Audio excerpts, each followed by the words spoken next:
आज दुनिया की नज़र इजराइल और फिलिस्तीन के बीच छिड़े खूनी जंग पर टिकी है। अमेरिका के दबाव में इजराइल और फिलिस्तीन 4 दिन के लिए युद्ध विराम पर जैसे तैसे सहमत तो हो गए हैं, लेकिन यह सहमति शांति ला पाएगी, इसमें दुविधा है।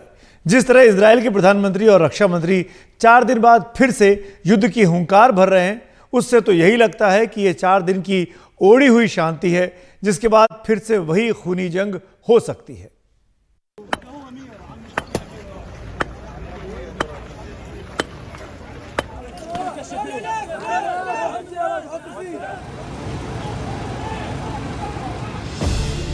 चारों तरफ बम बारूदों की दुर्गंध और उसके बीच दम तोड़ती जिंदगी। 45 दिन के इजराइल हमास के युद्ध ने सिर्फ मौत और तबाही का मंजर पैदा किया। इजराइल के हमले से गाजा के अस्पतालों में जिंदगियां मौत के सायों में सिसकती रही। फिलिस्तीन में तमाम मामून लोगों के सामने भूख से मरने की नौबत आ गई। 7 अक्टूबर को इजराइल पर हमला करके 1400 से ज्यादा लोगों को मारने का गुनहगार हमास अब ये चिल्लाने लगा कि इजराइल ने गाजा पर हमला करके 13,000 से ज्यादा लोगों को मारा है, जबकि इजराइल का कहना था कि उसके हमले में सिर्फ 1200 लोग मारे गए हैं। जिंदगी सिर्फ शून्य नहीं है।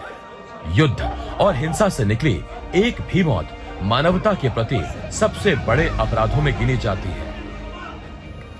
इसीलिए दुनिया को लगा कि इजराइल और हमास के बीच शांति की एक कोशिश हो, और उसी कोशिश की कड़ी में 4 दिनों के युद्ध विराम की बात सामने आई।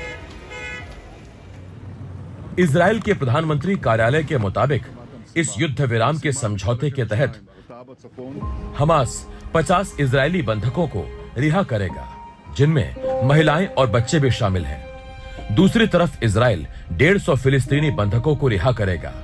इनमें भी महिलाओं और बच्चों को ही प्राथमिकता दी गई है।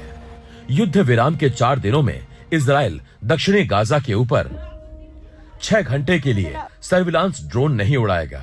इस दौरान सुबह 10 बजे से शाम 4 बजे के बीच इजराइल सिर्फ उत्तरी गाजा में ही सुबह 10 से शाम 4 बजे के बीच ड्रोन उड़ा सकेगा। दवाओं और राशन की राहत वाले ट्रकों को गाजा में जाने से इजराइल नहीं रोकेगा।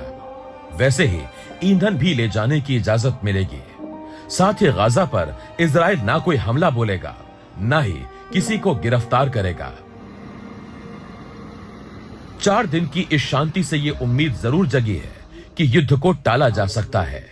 हालांकि इजराइल के प्रधानमंत्री बेंजामिन नेतन्याहू और रक्षा मंत्री अब भी हमास और उसके कमांडरों के सर्वनाश की हुंकार भर रहे हैं। हम एक युद्ध लड़ रहे हैं। जब तक हम अपने मकसद में कामयाब नहीं हो जाते, इसे जारी रखेंगे। इससे पहले यह भी तय हुआ था कि गुरुवार सुबह से ही इजराइल और हमास के बीच युद्ध विराम हो जाएगा, लेकिन इजराइल के नेशनल सिक्योरिटी काउंसिल के मुखिया का बयान आया कि बंधकों की रिहाई शुक्रवार से पहले मुमकिन नहीं।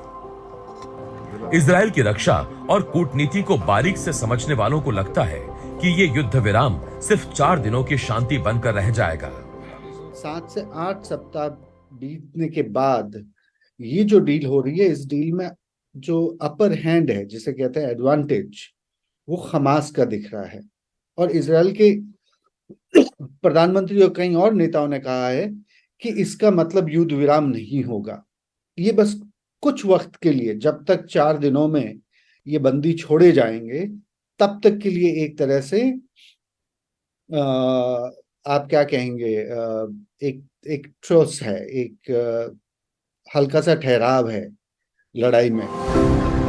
शुक्रवार या उसके बाद ही सही, फिलहाल तो दुनिया इसी बात से राहत की सांस ले सकती है कि दुनिया का एक हिस्सा कम से कम इतना तो महसूस कर रहा है कि युद्ध नहीं, शांति ही इस संसार को बचाएगी।